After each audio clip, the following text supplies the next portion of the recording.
નવસારી શહેર જિલ્લા કોંગ્રેસ સમિતિ દ્વારા આજે દેશના 80મા સ્વતંત્રતા દિવસની ઉજવણી કરવામાં આવી હતી। આજે સમગ્ર દેશમાં સ્વતંત્રતા દિવસ ખૂબ જ ધામધૂમથી ઉજવાઈ રહ્યો છે, ત્યારે નવસારી જિલ્લા કોંગ્રેસ તેમજ મહિલા કોંગ્રેસ અને યુથ કોંગ્રેસ દ્વારા નવસારી જિલ્લા કોંગ્રેસ કાર્યાલય ખાતે 80મા સ્વાતંત્ર્ય દિવસની ખૂબ જ આનંદ ઉલ્લાસપૂર્વક ધ્વજવંદન કરી અને ઉજવણી કરવામાં આવી હતી। દેશની આઝાદીના 80મા વર્ષની સમગ્ર દેશમાં ખૂબ જ ધામધૂમથી ઉજવણી થઈ રહી છે, ત્યારે નવસારી જિલ્લા કોંગ્રેસ સમિતિ ખાતે નવસારી જિલ્લા કોંગ્રેસ પ્રમુખ શૈલેષ પટેલના હાથે ધ્વજ ફરકાવીને ધ્વજવંદન કરવામાં આવ્યું હતું। આ પ્રસંગે નવસારી શહેર કોંગ્રેસ પ્રમુખ દીપક બારોટ, કાર્યકારી પ્રમુખ રાજન જોશ, જિલ્લા મહિલા કોંગ્રેસ પ્રમુખ અર્ચના સોલંકી, શહેરના મહિલા કોંગ્રેસ પ્રમુખ સમીરા શેખ, યુથ કોંગ્રેસ પ્રમુખ આદિલ શેખ, સેવાદળના પ્રમુખ મનમોહન ભગત, સેવાદળના સિનિયર આગેવાન વિરેન્દ્ર દેસાઈ, સેવાદળના પ્રદેશના આગેવાન બિપિન રાઠોડ, માજી જિલ્લા પ્રમુખ એડી પટેલ તેમજ નવસારી અને વિજલપુર વિભાગના કોંગ્રેસના સિનિયર આગેવાન, મહિલા કોંગ્રેસના આગેવાનો તેમજ યુથ કોંગ્રેસના યુવાન કાર્યકરો, માજી નગરસેવક પ્રમોદ રાઠોડ, પિયુષ ડિમ્બર, તેજલ રાઠોડ, દમયંતીબેન રાઠોડ, માજી શહેર કોંગ્રેસ પ્રમુખ ધર્મેશ માળી તેમજ શહેરના કોંગ્રેસી કાર્યકરો અને આગેવાનો મોટી સંખ્યામાં ઉપસ્થિત રહ્યા હતા।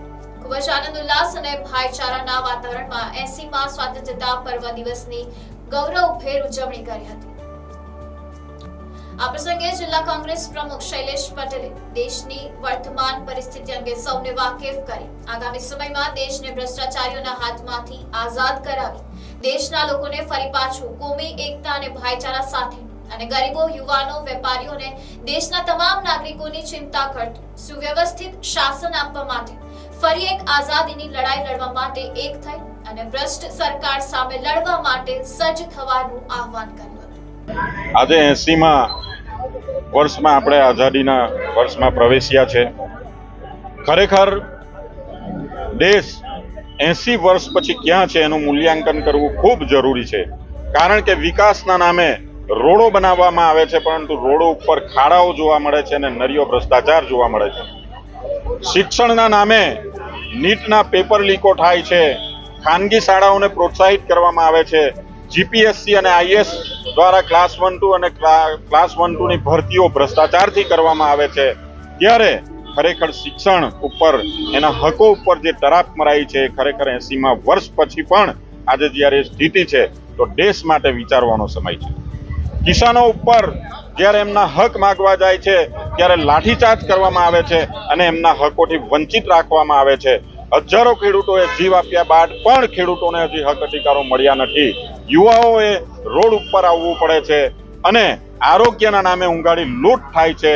ડિલિમિટેશનના નામે જ્યારે ઉમેદવારોના હક ઉપર તરાપ મારવામાં આવે છે અને ઈવીએમના નામે વોટ અધિકાર કે જે પોતાનો મત ક્યાં જાય છે એ જોઈ નથી શકતા, ત્યારે ખરેખર આપણે આઝાદ છે કે નથી એ સમજવું ખૂબ જરૂરી છે।